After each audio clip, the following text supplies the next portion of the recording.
بسم اللہ الرحمن الرحیم۔ محترم ناظرین السلام علیکم۔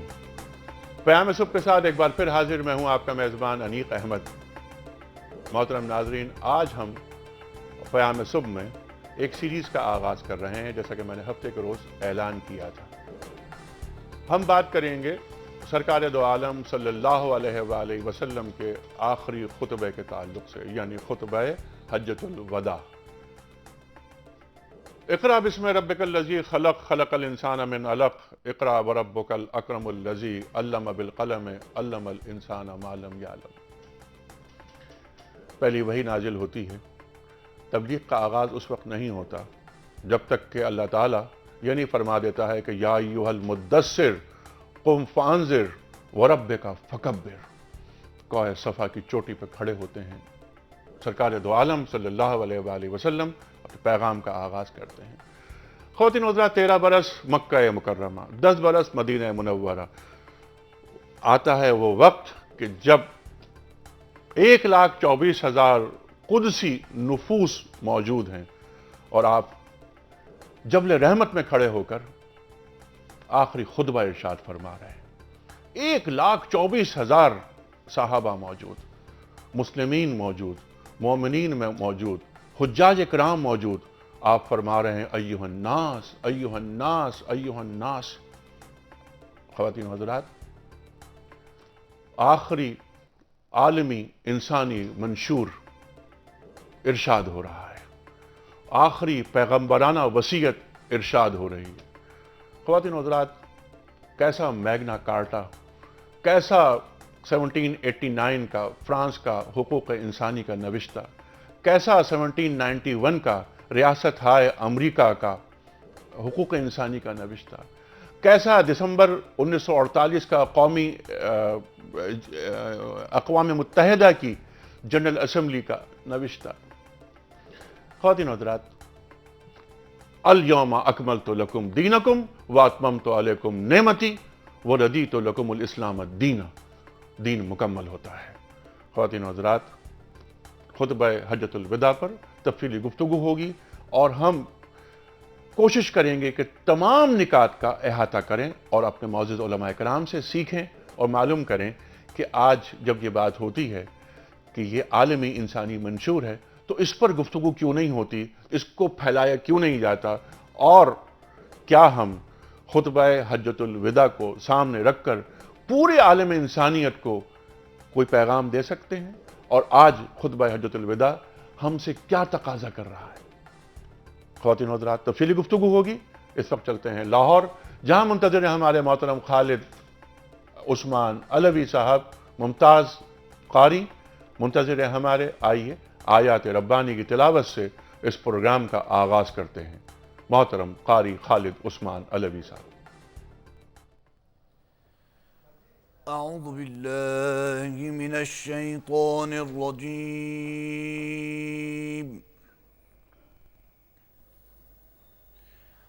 بسم اللہ الرحمن الرحیم۔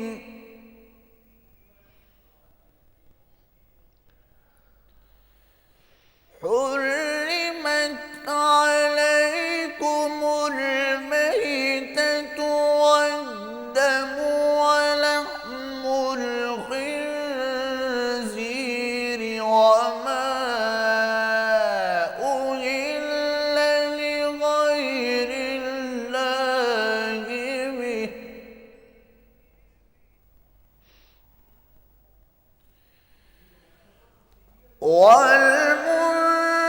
والمنخنقة والموقوذة والمتردية والنطيحة وما أكل السبع إلا ما ذكيتم،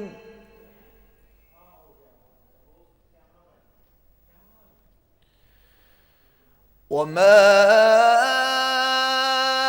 أكل السبع إلا ما ذكيتم وما ذبح على الصبح صدق اللہ العظیم.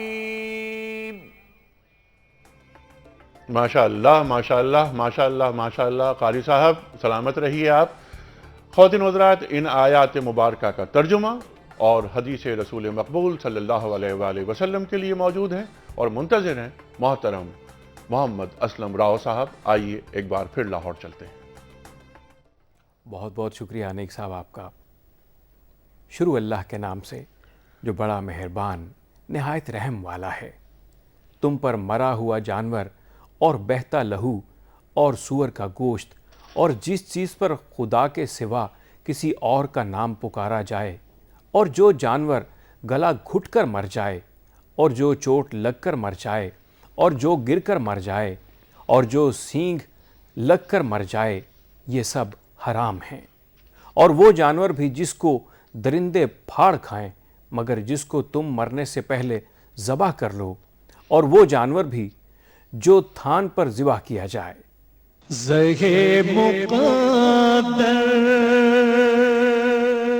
حضرت عبادہ بن صامت رضی اللہ تعالی عنہ سے روایت ہے کہ نبی کریم صلی اللہ علیہ وآلہ وسلم نے عرفہ کے دن فرمایا: اے لوگو، آج کے دن اللہ تعالیٰ نے تم پر خاص عنایت فرمائی ہے اور تمہارے گناہ بخش دیے ہیں، سوائے ان حق تلفیوں کے جو تم نے آپس میں ایک دوسرے کی ہیں.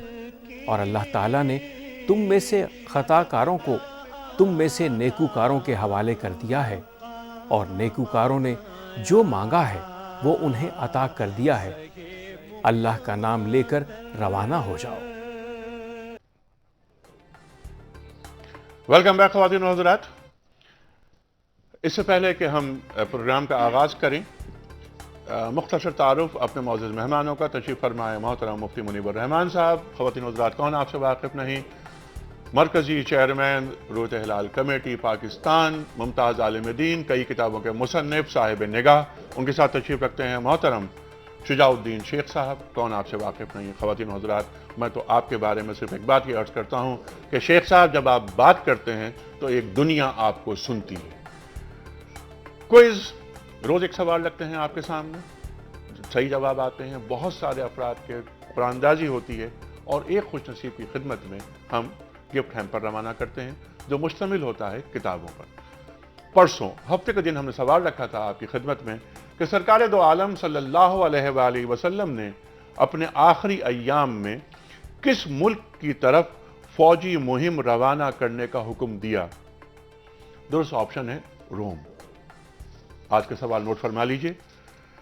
سرکار دو عالم صلی اللہ علیہ وآلہ وسلم نے اپنی زندگی کے، اپنی حیات مبارکہ کے آخری رمضان میں کتنے دن اعتکاف کیا؟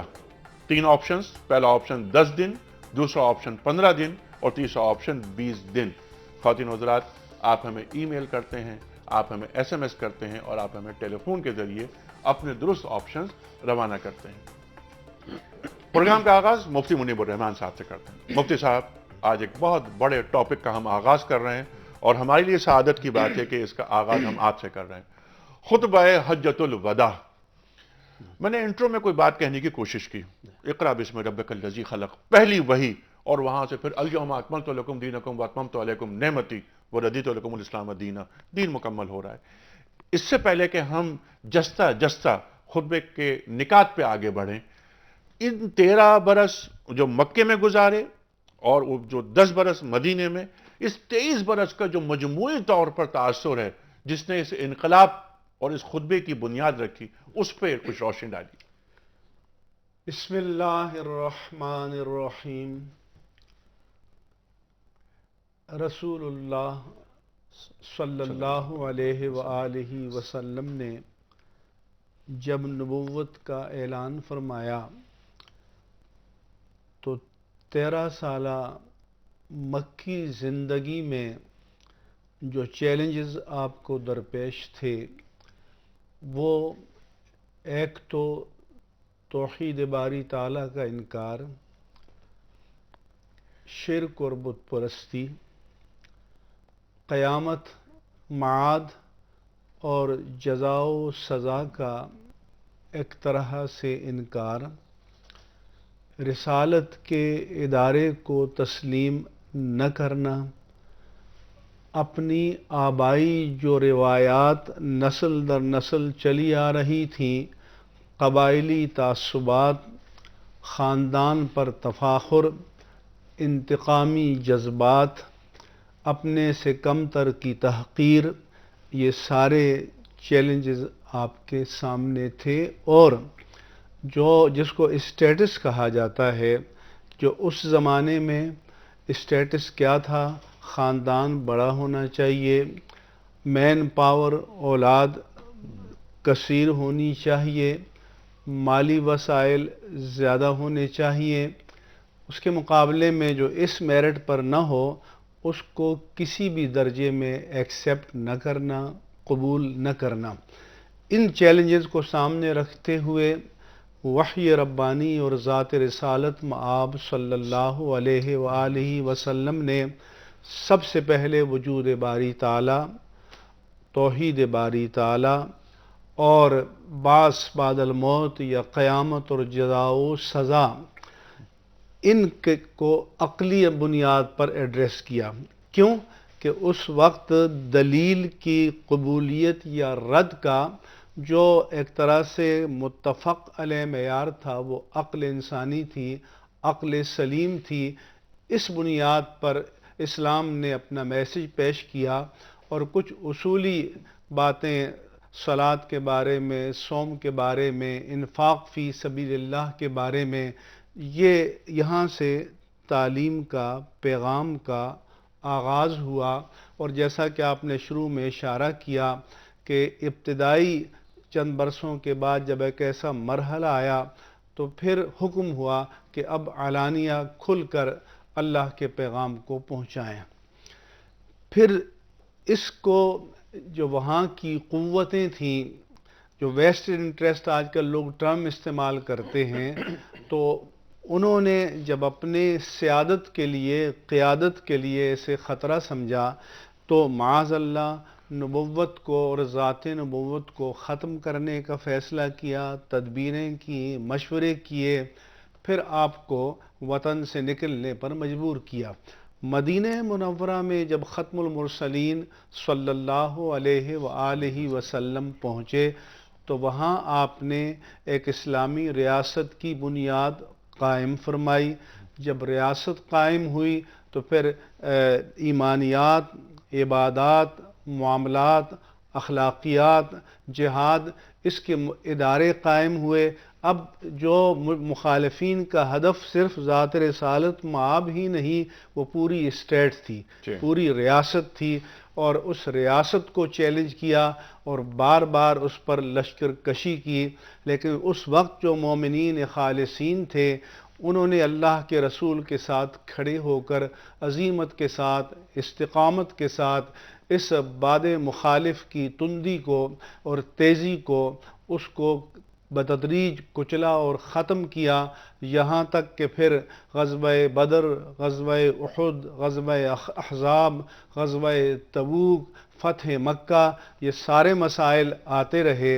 اور جب آ کر ریاست کی تکمیل ہوئی اور ریاست کو تمکن ملا اور ایمان اور اسلام کے اقتدار کو قوت ملی، تو اب وقت آ گیا تھا کہ ایک حتمی، قطعی اور فائنل چارٹر منشور انسانی جاری کر دیا جائے، جس کا تقاضا ہو عالمگیریت کو اپنی کو نگاہ میں رکھ کر اور قیامت تک کے لیے قیامت جو تک کے ضرورتیں لیے ہیں ان سب کا احاطہ کر دیا جائے، اور یہ انچینجبل اور غیر متبدل، ناقابل تغیر، اور جو میگنا کارٹا یا منشور حقوق انسانی یا یو این او کا چارٹر، تو یہ ایک طرح سے اسی تحفہ رسالت کی گدا ہے کہ جو انہوں نے بہت دیر کے بعد حاصل کی، لیکن اس پیورٹی کے ساتھ قبول نہیں کیا، بلکہ اپنے مفادات کے سانچے میں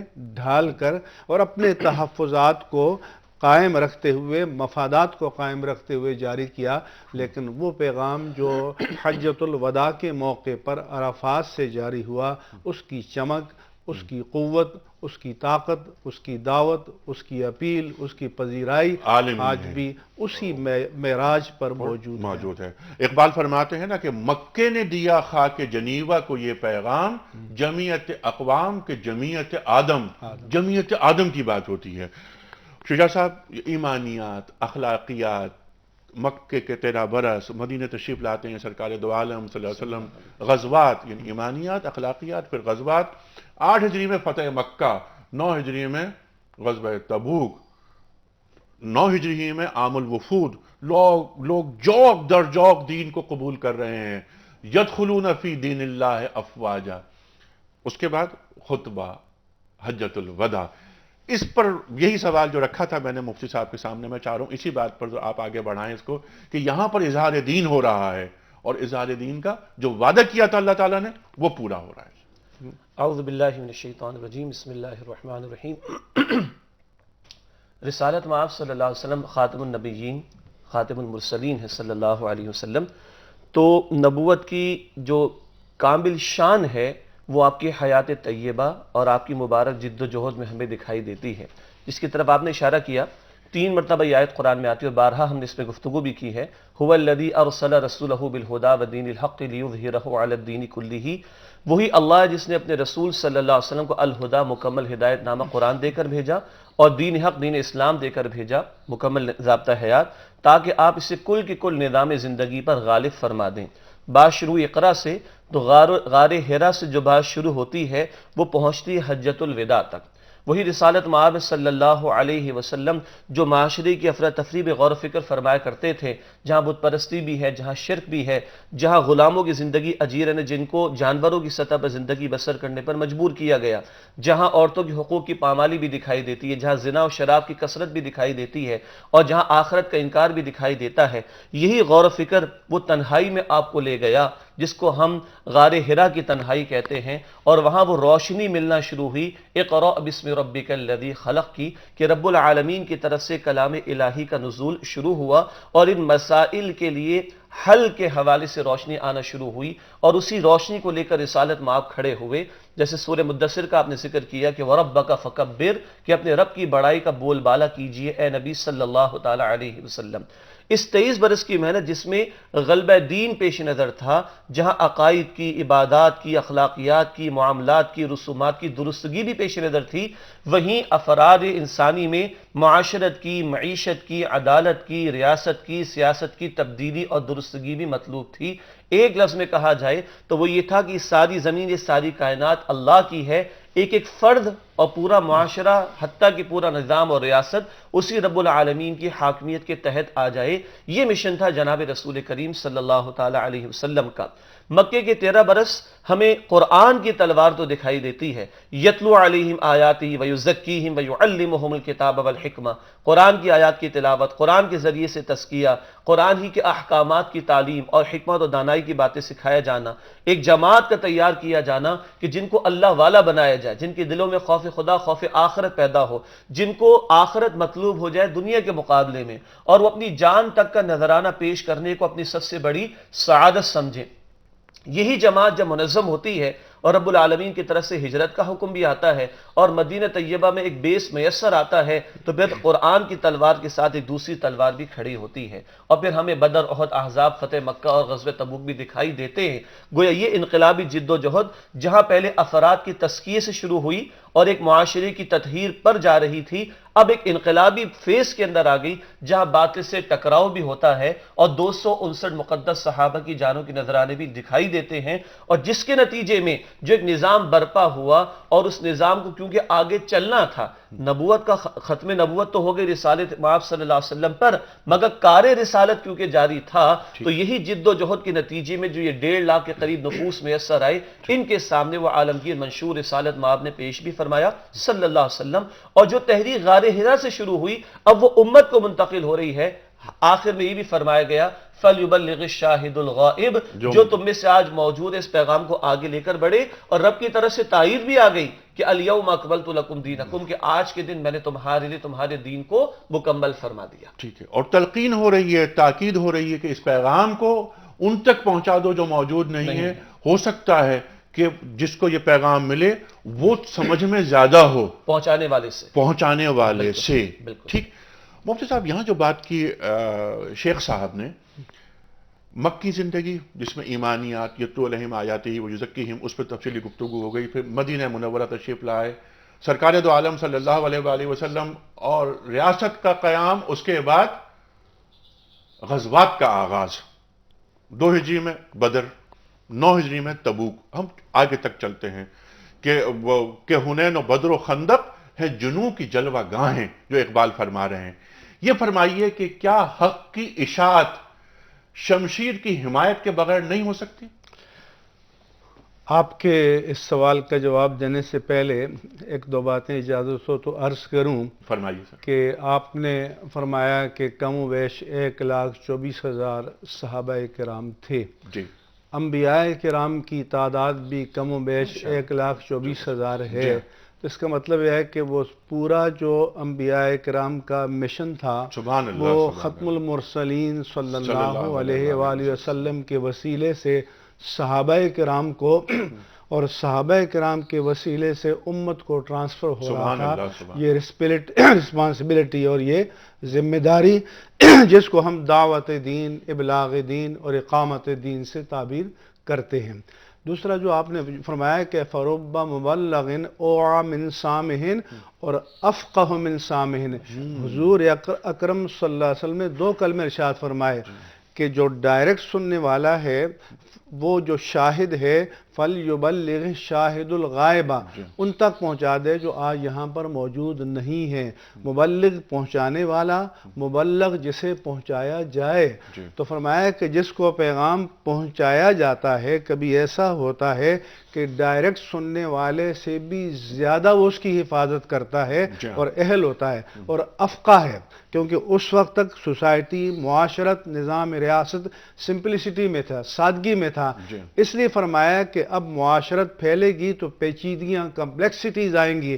تو جس کو پہنچایا جاتا ہے بعض اوقات اس میں وزڈم اور وین اپنے حالات کے تقاضوں کی وجہ سے وہ زیادہ ہوتا ہے. تو وہ زیادہ دین کی حکمت کو اپنے دور کے مطابق سمجھتا ہے. اب جو آپ نے فرمایا کہ میں نے جو عرض کی جو بات, کیونکہ مجھے اس پر بریک پہ جانا ہے, بہت اہم سوال ہے یہ, تو میں چاہ رہا ہوں تفصیلی گفتگو آپ کی ہو. اس وقت ہم جا رہے ہیں بریک کی جانب. جو گفتگو فرمائی تھی شیخ صاحب نے کہ مکی زندگی میں اخلاقیات, ایمانیات, یتلو علیہم آیاتہ ویزکیہم ویعلمہم الکتاب والحکمہ, اس پر تفصیلی بات ہوئی, تیار کی گئی وہ قدسی قوتیں, وہ نفوذ تیار ہوئے, مدینہ منورہ تشریف لاتے ہیں سرکار دو عالم صلی اللہ علیہ وآلہ وسلم. لیکن اس سے پہلے جو ہم بھی اس پروگرام میں بار بار کہہ چکے ہیں کہ ایک دعا مانتے ہیں, وَقُلْ رَبِّ أَدْخِلْنِي مُدْخَلَ صِدْقٍ وَأَخْرِجْنِي مُخْرَجَ صِدْقٍ وَجَلِّ مِن لَّدُنْكَ سُلْطَانًا نَصِيرًا. اقتدار کو میرا مددگار بنا.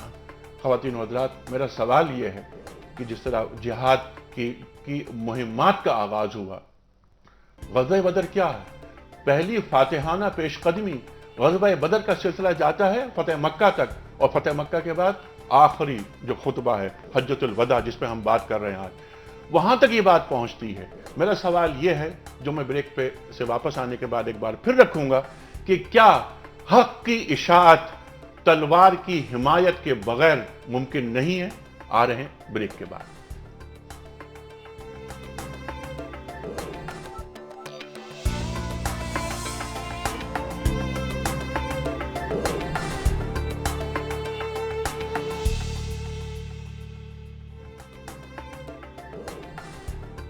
ویلکم بیک خواتین و حضرات, پیام صبح میں ایک بار پھر خوش آمدید. تشریف فرمائے محترم مفتی منیب الرحمان صاحب اور محترم مولانا شجاع الدین شیخ صاحب. آج بات ہو رہی ہے جس کا آغاز کیا ہے, جس سلسلے کا ہم نے جس سیریز کا, وہ موضوع ہے خطبہ حجۃ الوداع.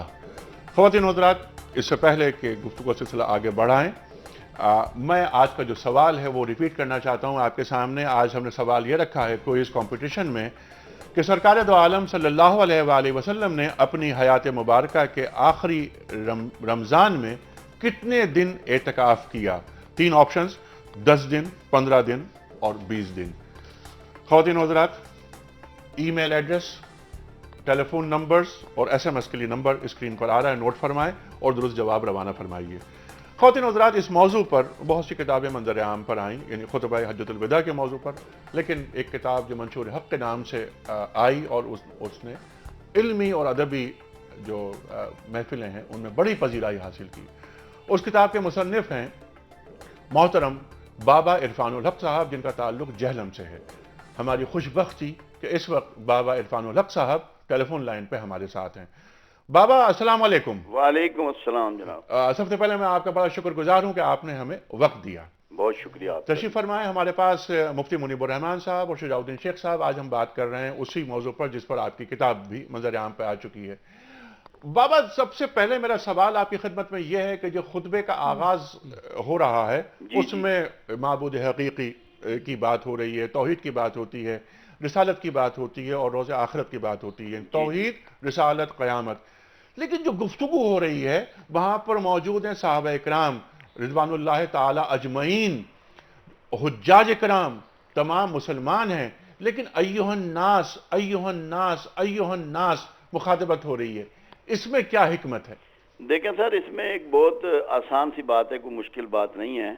رب العزت نے رسول اللہ صلی اللہ علیہ وسلم کو تمام جن و انس کے لیے معبود فرمایا اور ہمیشہ کے لیے معبود فرمایا. آپ کا رول نہ صرف قیامت بلکہ بعد قیامت بھی ہے. آپ کو کیونکہ دنیا سے پردہ فرما جانا تھا، دین کیونکہ مکمل ہو گیا تھا، دین کی تکمیل کی آیات اتر آئی تھی، تو ایک اعلیٰ ترین معلم کا یہ تقاضا تھا کہ تمام وہ انسانیت جو قیامت تک آتی رہے گی اس کے لیے آپ نے پیغام ڈیلیور کرنا تھا. صرف مومنین یا حجاج یا اپنے اصحاب رسول کے لیے نہیں کرنا تھا. اسی لیے اس پیغام کو آپ نے یہ بھی فرمایا کہ جو یہاں ہیں وہ ان تک پہنچا دیں جو یہاں موجود نہیں ہیں، کہ ممکن ہے کہ وہ ان سے زیادہ بہتر عمل کرنے والے ہوں. یہ ایک کنٹینیوشن ہے، ایک تسلسل ہے یہ پیغام جو قیامت تک جاری رہے گا. اور تمام انسانوں کو آپ نے مخاطب کیا کیونکہ تب کی طرف آپ مابعوث کیے گئے تھے. یہ بنیادی حکمت ہے اس میں. ٹھیک ہے، مطلب یہ کہ عالمگیریت اس میں پنہاں یہ ہے. عالمگیریت. اچھا، اور اس کے ساتھ ساتھ یہ کہ نہ کسی یہ ایک خاص قوم کے لیے ہے یہ پیغام وہ ہے. تو نہ آپ کے لیے کوئی قوم تھی، نہ علاقہ تھا، اور نہ وقت تھا. آپ تو ہمیشہ کے لیے پیغمبر بن کر آئے اور تمام کی طرف آئے. ٹھیک ہے، یہ سب کے لیے پیغام ہے. بالکل ٹھیک ہے. اچھا بابا یہ فرمائیے، آپ کے پورے ہم خطبہ مبارکہ کو دیکھتے ہیں تو اس کے جو خاص پوائنٹس ہیں میں چاہ رہا تھا کہ اس کا ایک اجمالی جائزہ آپ لے لیجئے. جیسے ان اکرمکم عند اللہ اتقاکم کی بات ہو رہی ہے، گورے کو کالے پر، کالے کو گورے پر فضیلت نہیں ہے، وغیرہ وغیرہ. عورتوں کے حقوق کی بات ہو رہی ہے کہ عورتیں تمہیں امانت کے طور پہ دی گئی ہیں. اس پر ذرا کچھ گفتگو فرمائیے. بات یہ ہے کہ عرب میں بھی یہ رواج تھا کہ عورتوں کو ایک غلام کی حیثیت گھروں میں دی جاتی تھی. ان کے حقوق نہیں تھے، ان کی عزت و احترام نہیں تھا. تو یہ سب سے بڑا ایک شعبہ تھا جو کہ آبادی کا آدھے سے بھی زیادہ حصہ آج ہے، جس کے ساتھ استحصال کا رویہ رکھا جاتا تھا. اس کی ایکسپلائٹیشن روکنے کے لیے رسول اللہ صلی اللہ علیہ وسلم نے بطور خاص مستورات کا ذکر کیا. ان کے ساتھ اگر آپ دیکھیں تو غلاموں کا بھی ذکر کیا. وہ طبقے جو پسے ہوئے تھے یا جو استحصال جن کا ہو رہا تھا، جن کی ایکسپلائٹیشن ہو رہی تھی، ان کا بطور خاص آپ نے ذکر فرمایا اور عورتوں کے حقوق کی خاص طور پر بات کی. اور یہ جب اللہ کے حبیب صلی اللہ علیہ وسلم نے فرمایا کہ میری 3 چیزیں پسندیدہ ہیں، عورت، نماز اور خوشبو، وہ بھی اسی لیے کیا کہ ہمیں یہ پتہ ہو کہ عورت کی قدر و منزلت ہمارے نزدیک کیا ہے، ٹھیک، تاکہ اس کا کسی بھی شکل میں استحصال روا نہ رکھا جائے. اور آج اگر معاشرے کو ہم نے بہتر کرنا ہے تو ہمیں عورتوں کو اسی طرح عزت دینی پڑے گی جیسا کہ رسول اللہ صلی اللہ علیہ وسلم نے دی. اور تاریخ گواہ ہے کہ آپ نے اپنا احرام اپنی ایک زوج مبارک کے مشورے پر کھولا. جی، حضرت ام سلمہ. جی ہاں، اور اپنا جانور نہر کیا. جی ہاں، جی ہاں، بالکل. اچھا، یہ تو ظاہر عورتوں کے جو حقوق اور پھر پورے قرآن کریم میں جو قرآن حکیم اس پر پوری طرح ناطق ہے اور گواہ ہے. جی، اور پورے حقوق ان کو دیے گئے ہیں. جی. اور کیا خوبصورت آیت قرآن کریم کی بابا کہ ہن لباس لکم وانتم لباس لہن، کہ وہ تمہارا لباس ہے اور تم ان کا لباس ہو. اور لباس جو ہے نا جی، یہ ستر ہوتا ہے، پردہ ہوتا ہے. جی، یہ ایک دوسرے کا پردہ پردہ ہے، اور پردہ جو ہے وہ انسان کی بڑی خامیاں اور کوتاہیوں کو چھپانے کا نام ہے، ٹھیک اور سب سے بڑا پردہ پوش خود مالک ہے ہمارا۔ ٹھیک اچھا، ایک بات میں چاہتا ہوں کہ اس پر فائنلی آپ اس پر بات کیجئے کہ سود کا خاتمہ، سود کا خاتمہ خطبے میں ایک بہت بڑا ایک جو پوائنٹ ہے، نقطہ ہے، وہ یہ کہ صاحب یہ سود ممنوع ہو چکا ہے، اور میں اپنے جو چچا ہیں حضرت عباس بن عبد المطلب ان جی کا ہاں، بھی سود میں معاف کرتا ہوں۔ جی ہاں، ٹھیک، تو یہ سود کے تعلق سے فرمائیے۔ دیکھیں سر، سود کے بارے میں ایک بہت ہی واضح جب بات موجود ہے ہمارے پاس کہ پروردگار عالم نے اسے اپنے اور اپنے رسول کے خلاف جنگ قرار دیا۔ جی آپ اللہ کے حضور سر جھکا رہے ہیں، نمازیں ادا کر رہے ہیں، روزہ رکھ رہے ہیں، عبادات کر رہے ہیں، صدقہ و خیرات کر رہے ہیں، اور سود کا لین دین کر رہے ہیں، ایک طرف جنگ اور دوسری طرف اللہ کے حضور جھکا جا رہا ہے، یہ کسی حالت میں بھی ناقابل قبول ہے۔ اور دوسری بات جو ہے وہ سود دنیا میں ایکسپلائٹیشن کا، میں تو اس کو کہتے ہی ایکسپلائٹیشن ہوں، سب سے بڑا سورس ہے۔ آج دنیا میں جتنی بے روزگاری ہے اور جتنی لوگوں میں یہ پریشانیاں اور غربت ہے، اس کی بنیادی وجہ صرف سود ہے۔ بالکل ٹھیک ہے۔ اگر سود کو نکال دیا جائے، اور ایک بات میں آپ کو پیش بندی کر رہا ہوں، بلکہ پہلے کہہ رہا ہوں وقت سے، اب جو وقت آ رہا ہے، جو آج کی معلوم دنیا ہے، اس میں بہت بڑی تعداد لوگوں کی اسلام میں داخل ہوگی، جی صرف معاشی سسٹم کو سمجھتے ہوئے اسلام کے۔ بالکل ٹھیک ہے، اور کاش ہمارے جو بڑے ہیں اللہ کرے ان مفکران کے پلے یہ بات پڑ یہ جائے۔ پڑ جائے، اور جو ایک میں آپ متبادل کو ایک چھوٹی سی بات بتاؤں، جی یہ کرنی پڑ گئی ہے مجھے کیونکہ موقع ہے، اس کا فائدہ اٹھا لوں آپ سے۔ جی جب میں حج پہ گیا تو میرے ساتھ بہت امیر لوگ تھے اس ملک کے، جی بہت بڑے بڑے انڈسٹریلسٹ۔ جی تو میں نے مدینہ منورہ میں ان کی دعوت کی الوداعی آنے سے پہلے، تو ایک سوال میں نے ان سب کے حضور رکھا، میں نے کہا آپ لوگ مجھے یہ بتائیں کہ آپ بڑے بڑے بزنس مین ہیں، آپ میں سے کتنے لوگ ہیں جو سود کے بغیر کاروبار کرتے ہیں؟ جی اور ان میں سے کوئی حاجی ایسا نہیں تھا جس نے کم سے کم 6 حج نہ کیے ہوں۔ ٹھیک ہے، اور سود بھی نہیں لیتا ہو؟ تو صرف ایک شخص ایسے نکلے اچھا کہ جو سود کا لین دین نہیں کرتے تھے، اچھا باقی سب لوگ سود میں ملوث تھے، بینکوں سے کروڑوں روپے لے رکھے تھے۔ ٹھیک، میں نے کہا پھر کیوں اللہ کے سسٹم کا مذاق اڑاتے ہو اور تمسخر اڑاتے ہو؟ جی ہاں اس بالکل کے حضور عمرے اور حج کر ٹھیک رہے ہے۔ ہو، نمازیں پڑھ رہے ہو، 1400 برس اور پہلے، اس سے جنگ بھی کر رہے ہو۔ جی ہاں 1400 برس پہلے سرکار دو عالم صلی اللہ علیہ وآلہ وسلم سود کو ممنوع قرار دے کے چلے گئے، جی ہاں، حرام قرار دے دیا، اور یہ امت مسلمہ پہ فریضہ عائد ہوتا قرآن ہے۔ نے تو کیونکہ اس کو جنگ قرار جی دیا نا، جنگ اپنے اور اپنے رسول کے خلاف۔ جنگ ہے۔ بابا آپ کا بہت شکریہ، بہت مہربانی آپ بہت کی۔ شکریہ موتی منیب الرحمان صاحب۔ جو موٹی موٹی باتیں جو تھیں وہ بابا کی کتاب، بہت اہم کتاب اس موضوع پہ سامنے آئی۔ بریک سے قبل جو بات ہم کر رہے تھے، میں چاہتا ہوں کوئی سوال آپ کے سامنے رکھوں۔ جو آپ نے بات فرمائی کہ حق کی اشاعت ہو رہی ہے، میرا سوال یہ تھا کہ کیا حق کی اشاعت شمشیر کی حمایت کے بغیر ہو سکتی ہے؟ کتب علیکم القتال وہو کرہ لکم۔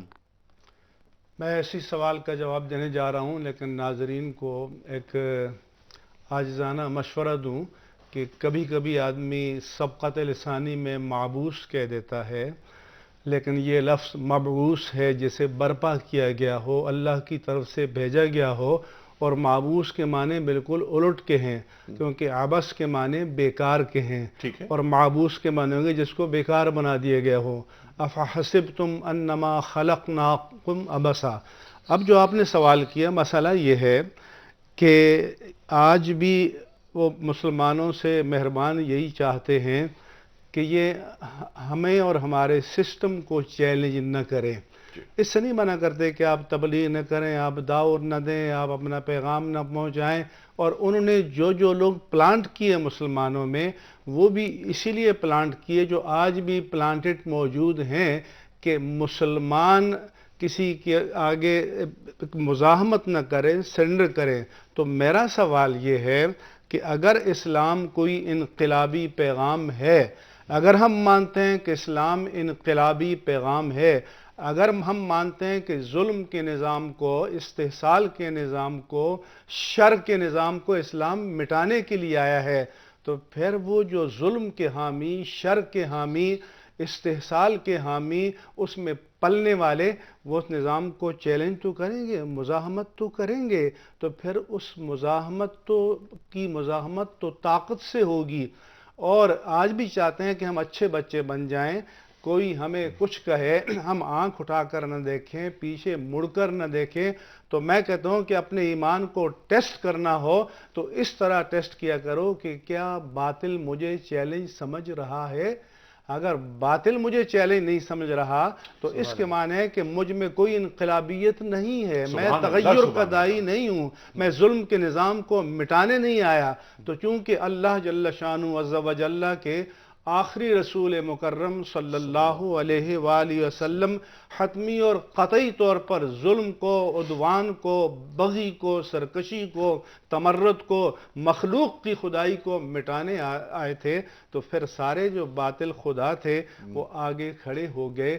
پھر آپ نے طاقت کا مقابلہ طاقت سے کیا، ظلم کو طاقت سے مٹایا. اور یاد رکھیے ظلم محض کبھی دعوت سے، اپیل سے نہیں راستہ چھوڑتا، پھر اس کو طاقت سے راستے سے ہٹانا پڑتا ہے. اسی کا نام جہاد ہے. اسی کا نام اور جہاد ہے. یہی اسلام کی تعلیمات میں ایک بنیادی عنصر ہے. اس لیے حضور نے فرمایا کہ الجہاد ماضٍ الی یوم القیامہ، کہ جہاد قیامت تک چلتا رہے گا، اس نے کبھی نہیں رکنا. اگر انقلاب کے پیغام کو نہیں رکنا تو پھر انقلاب کے پیغام میں جو ضد انقلاب ہے، جو کاؤنٹر ریولوشن ہے، اس کو روکنے کے لیے جہاد کو بھی جاری و ساری رہنا ہے، جاری و ساری رکھنا ہے.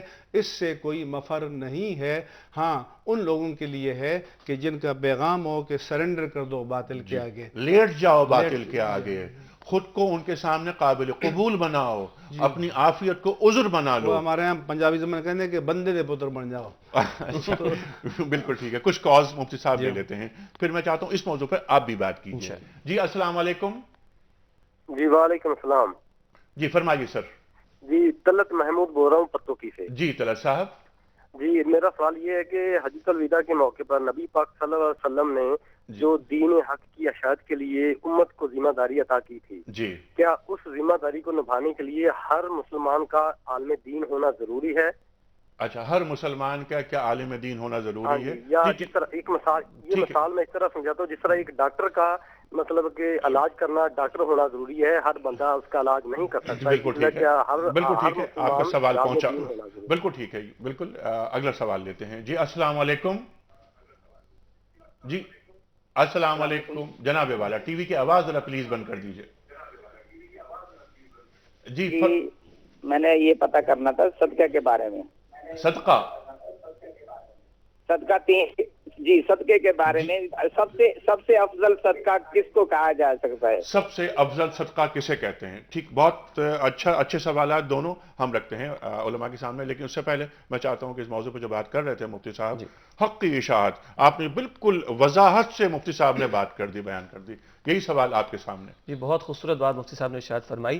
اور میں صرف یہ ایڈ کرنا چاہوں گا کہ اسلام یعنی حق کی اشاعت ہی کا مطالبہ نہیں، بلکہ اسلامی تعلیمات کے تحت حق کے نفاذ کا مطالبہ بھی ہے.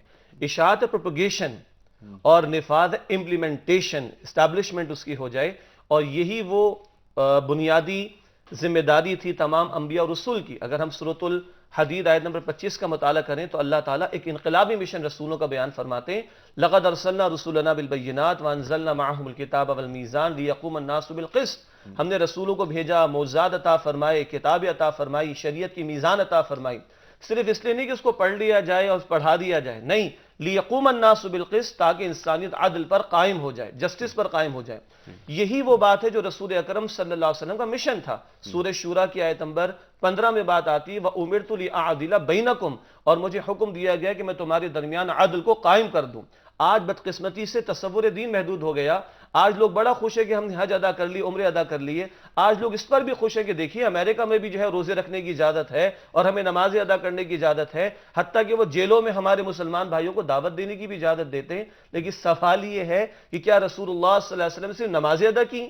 کیا رسول اکرم صلی اللہ علیہ وسلم صرف روزے حج کی تعلیم دی ہے؟ یا رسول اللہ نے ہجرت بھی کی ہے؟ رسول اللہ نے اپنا خون طائف کی گلیوں میں بھی دیا، رسول اللہ نے اپنا خون احد کے میدان میں بھی دیا، رسول اللہ نے شمشیر نصیفے کی اٹھائی، بلکہ اپنے 259 مقدس صحابہ کی جانوں کے نذرانے پیش کیے. اس لیے کہ اسلام اس لیے نہیں آیا کہ اس کو مقدس کتابوں میں لکھ دیا جائے، بڑی خوبصورت محافل کے اندر اس کو بیان کر دیا جائے اور انفرادی زندگی کے چند گوشوں میں چپکے سے اس پر عمل کر لیا جائے. نہیں، یہ دین اپنا غلبہ چاہتا ہے. جیسے آپ نے اس دعا کا ذکر کیا جو ہجرت کے موقع پہ رسالت مآب صلی اللہ علیہ وسلم مانگ رہے ہیں، وَجْعَلْنِي مِن لَّدُنْكَ سُلْطَانًا نَصِيرًا، اے میرے رب مجھے اپنی طرف سے وہ غلبہ عطا فرما جس سے مدد کی جائے. تو اسلام اپنا غلبہ چاہتا ہے. اللہ کہتا ہے 3 مرتبہ ان الحکم الا للہ، حکم کا اختیار اللہ کے لیے ہے، اور ان باطل پرستوں کے ویسٹڈ انٹرسٹ کو ختم کرنے کے لیے اگر تلوار بھی اٹھانا پڑے تو ہمارا دین حکم دیتا ہے. آج چند لوگ اپنے پریونٹیو میجرز کے نام پر عراق میں 10 لاکھ لوگوں کو شہید کر دیں، افغانستان میں 15 لاکھ لوگوں کو شہید کر دیں. اگر یہ ظلم کرنا ان کے نزدیک جائز ہے تو اس ظلم کا خاتمہ ہمارے رب کا حکم ہے جس کے لیے قتال تک کا حکم دیا گیا. وَقَاتِلُوهُمْ حَتَّى لَا تَكُونَ فِتْنَةٌ وَيَكُونَ الدِّينُ كُلُّهُ لِلَّهِ، جنگ کرو ان کے خلاف یہاں تک کہ کوئی فتنہ باقی نہ رہے اور دین نظام زندگی کل کا کل اللہ رب العالمین کے لیے ہو جائے. جی، اور ایسا ممکن نہیں کہ باطل نظام چل رہا ہو اور غالب ہو، نافذ ہو، اور کہیں کونے میں اللہ کا نظام. باطل کے اقتدار میں تقویٰ کی آرزو کتنا ہنسی فریب ہے جو کھا رہے ہیں ہم. How is it possible؟ ایسا ممکن نہیں ہے. اور اظہار دین جیسا کہ فتح مکہ کے وقت ہوا، یہی اظہار دین ہونا ہے، دین کو غالب آنا ہے. اور مفتی صاحب نے جو بات بہت عمدہ جو بات کی، سسٹم کو چیلنج بننا ہے. سسٹم کے لیے کیا میں جو آپ نے جملہ فرمایا، بہت خوبصورت جملہ فرمایا کہ کیا میں باطل کے لیے چیلنج ہوں؟ کیا میں باطل کو پریشان کر رہا ہوں؟ اگر نہیں ہو رہا تو کیا؟ میری نمازیں، میرے سجدے، میرے عمرے، میرے حج، میری عبادات، اللہ کی زمین پر اللہ کا نظام نافذ کرنا ہے. یہ ہے دین کا مطالبہ ہر مسلمان سے.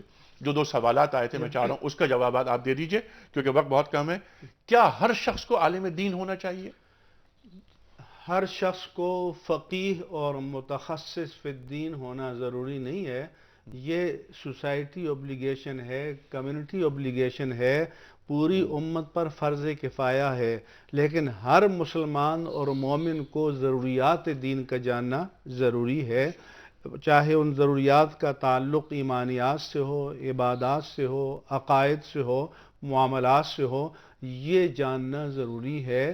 فقیہ فی الدین ہونا ہر مسلمان پر فرض عین نہیں ہے، فرض کفایہ ہے پوری امت پر. دوسرا سوال جو انہوں نے فرمایا کہ بہترین صدقہ کیا ہے، اس کے بارے میں ان سے یہ عرض کروں گا کہ یہ وقت اور حالات کی بات ہے.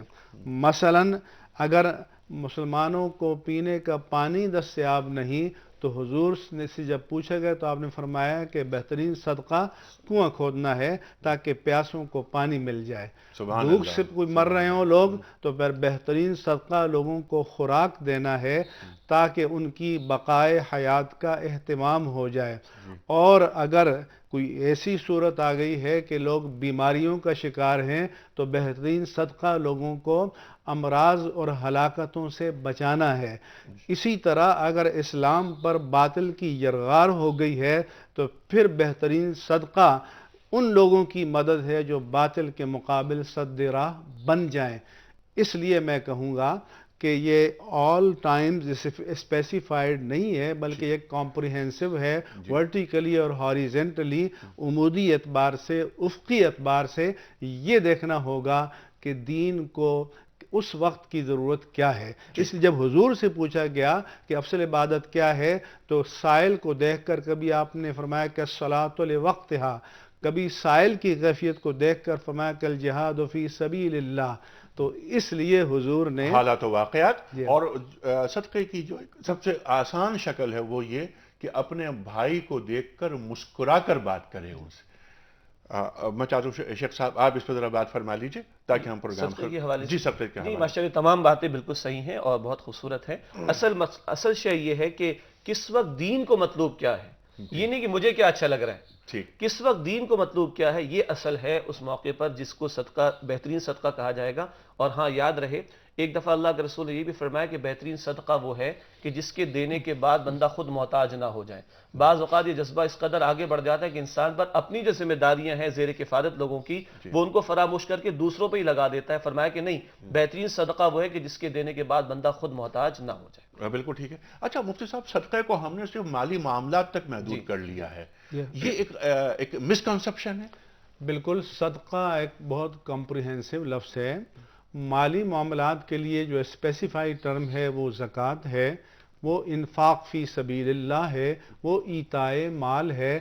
صدقہ جو ہے، کبھی تو حضور نے یہ بھی فرمایا ہے کہ جس نے آپ کی حق تلفی کی ہے، جان کی کلی یا جزوی، اس کو معاف کر دو، تو یہ بھی تصدق ہے. یعنی اپنے حق سے دین کے بہترین مفاد میں دستبردار ہو جانا. کبھی آپ نے سبحان اللہ، الحمدللہ، لا الہ الا اللہ، اللہ اکبر کہنا، اچھی بات کہنا، اسے بھی صدقہ قرار دیا ہے. شجاع صاحب، ایک پرچی آپ نکالیے اور مفتی صاحب کو دیجئے تاکہ اس خوش نصیب شخص کے نام کا اعلان کریں، مفتی منیب الرحمان صاحب، جس کی خدمت میں ہم گفٹ ہیمپر روانہ کر رہے ہیں. جی ہاں، وہ خوش نصیب بھائی ہیں فیصل مسرور انصاری میر پور خاص. خواتین و حضرات، فیصل مسرور انصاری میر پور خاص سے انہیں دنیا ٹی وی کی جانب سے گفٹ ہیمپر مبارک ہو. خواتین و حضرات، خطبہ حجۃ الوداع گفتگو کا آغاز کیا. پہلا پروگرام ہم نے آج پیش کیا ہے. کل ہمارے ساتھ تشریف فرما ہوں گے محترم مفتی محمد زبیر صاحب اور محترمہ میمونہ مرتضی ملک صاحبہ. موضوع یہی ہوگا، ایک سیریز ہے جس کا ہم نے آغاز کیا ہے. خواتین و حضرات، یہ آخری پیغمبرانہ وصیت، عالمی انسانی منشور. خواتین و حضرات، گفتگو میں بہت ساری باتیں نکل کر آئیں. تمام انسانی منشور جو پیش کیے گئے وقتاً فوقتاً، جس پہ بات کی میگنا کارٹا کی بات کی، جو ہم نے بات کی کہ نوشتہ ہے انسانی حقوق کا 1789 کا فرانس کا، 1791 کا ریاست ہائے متحدہ امریکہ کا، یونائٹڈ نیشنز کا 1948 کا دسمبر کا. یہ تمام جو نوشتے ہیں یہ بہت معمولی محسوس ہوتے ہیں اور تمام آف شوٹس ہیں کس کے؟ آخری خطبے کے. خواتین و حضرات، آپ فرما رہے ہیں صلی اللہ علیہ وآلہ وسلم جو موجود نہیں ہیں ان تک یہ بات پہنچا دو. خواتین و حضرات، آپ فرما رہے ہیں صلی اللہ علیہ وآلہ وسلم کی جہالت کی تمام رسوم میرے قدموں تلے رون دی گئی ہیں. خواتین و حضرات، خون کو حرام کر دیا گیا، سود کو حرام کر دیا گیا. اور آخر میں آپ کیا فرماتے ہیں؟